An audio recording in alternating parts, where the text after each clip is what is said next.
So yeah, that able to change on now. As you can see, I've got to do remove them 10 drive. So anyway, let's get it set. Good morning, you handsome people. We have got a 2002 Peugeot 406 HDI. This is the 2-litre RHZ engine, which is 109 horsepower. And I haven't seen one of these for many years. Now these are, in the day, an absolute brilliant bus. They're such a good car. Look at them. Beautiful, isn't they? Well, I wouldn't go that far. But nonetheless, we have got a timing belt and water pump to be fitted to the vehicle. So we're going to get cracking. First things first, we're going to disconnect the battery and then we're going to jump around and we're just going to remove this ECU. Just unplugs, pulls it out, a few little plugs and 2 little 10s, and then we can get that box out of the way to make a little bit of room for ourselves. Once we've got everything out of the way now, put everything nice and tidy in a little pile. You're going to get yourself a little 15mm aviation spanner. We've got an tensioner, and we can get that alternator belt off, just like that. You can put a little pin in it, but I choose not to, just so that tensioner is further down and it's out of your way. Once we remove that belt, we can now move around to the upper timing cover. And there's a few little 10mm, there's one right down the back there. A lot of you have already done these, so you know. And there's a lot of you that have never ever worked on this engine. And they're brilliant, they're absolutely brilliant. And to be honest with you, how clean it is fairly clean, to be honest. Now after you remove that upper timing cover, what we're going to do is get our timing pins. They're brilliant. I can't remember which one it is, whether it's that one or one of these that go into the flywheel.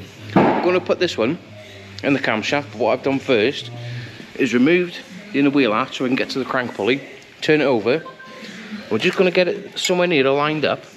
Let me turn it around.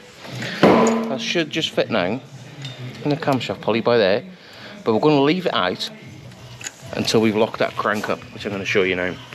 Now before we put the pin actually into the flywheel itself, what we're going to be doing is removing the crankshaft pulley and putting it on the floor there. Don't drop it, you don't want to damage it. And then what we can do now is give that crankshaft a little bit of a wiggle and get this pin in. Right, let's get this little pin in now, and it does just locate. I will show you on a diagram, like I've said. Just slots in there in between the block and the flywheel, and we can jump on the crank pulley now, give it a wiggle, and it should. Did you hear it click? That is now locked in. We can get the rest of the timing covers off. Now we've got the vehicle back down to working height, we need to remove the engine mount. Like I keep saying all the time, put everything in nice, neat little piles so you know where everything goes. We can grab our 13mm now. On our tension, I can't do it left-handed. Let's back that tensioner off.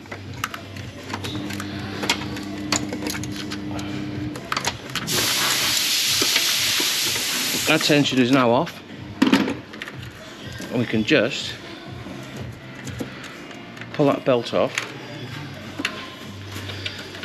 I tell you what, it's hard holding a camera and doing a job at the same time. But we will get there. And there we go, that is one timing belt. Oh, if I'm going to have to put my camera down. Now what we're going to do is let the jack down, and that engine now should support on the dry shaft on the subframe.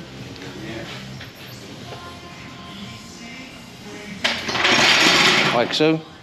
And then we can go around now and take that vehicle up in the air and get the water pump off it. Now get yourself your lovely little receptacle. It could be a bucket, it could be anything.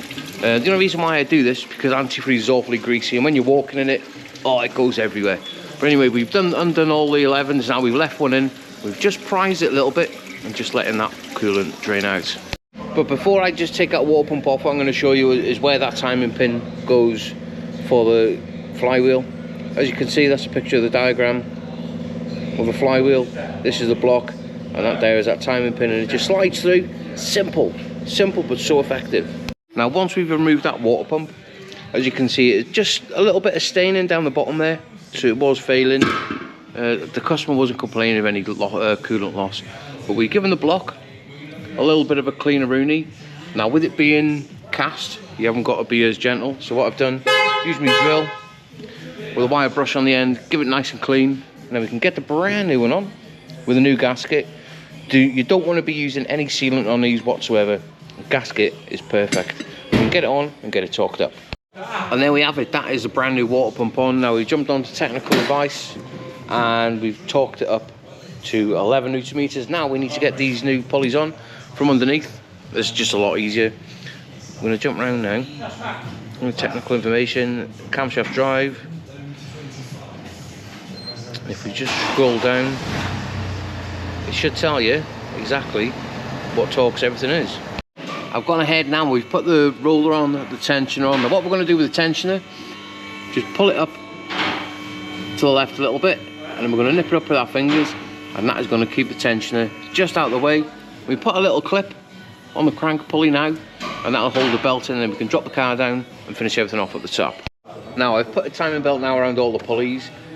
I can't for love nor money find my timing belt tensioner gauge, so we're going to have to do it by hand. All these modern cars now, they've got little tensions where you put arrows on stuff and they all line up, but these don't. You're going to have a little gauge to measure the tension of the belt, but we're going to have to do it by hand. As you can see, we've got the belt nice and floppy there. We just get on the tensioner, keep on giving it a twist. I'm going to say that is not far off, so we can get a little torque wrench now and get it torqued up to 25 Newton meters. Where's it gone? Come on, click off.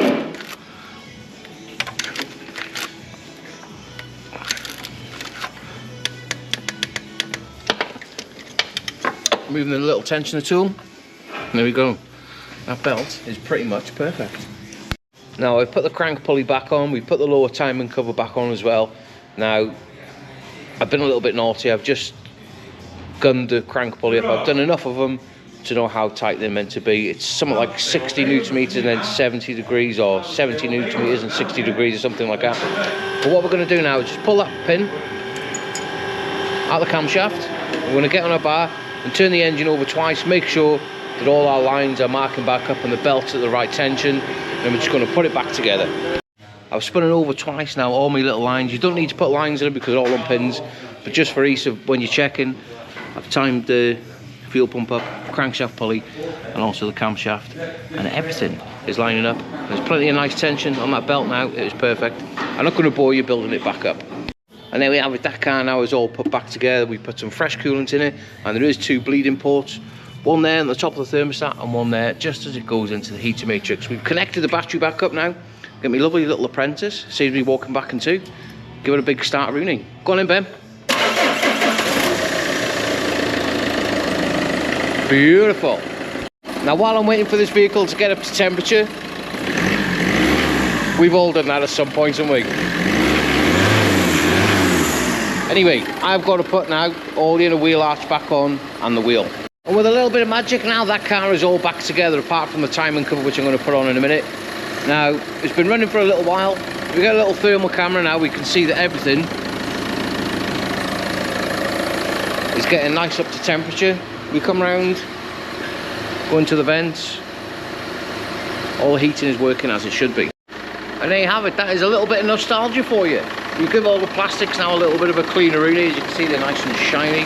Now, I'm going to let this car tick over, let it get up to temperature, make sure the cooling fans are coming in. And I've also got an ABS sensor to fit to it as well, but I'm not going to bore you doing that. But yeah, I hope you've enjoyed the video. Like I said, it is a little bit of nostalgia for you. Let's get it in.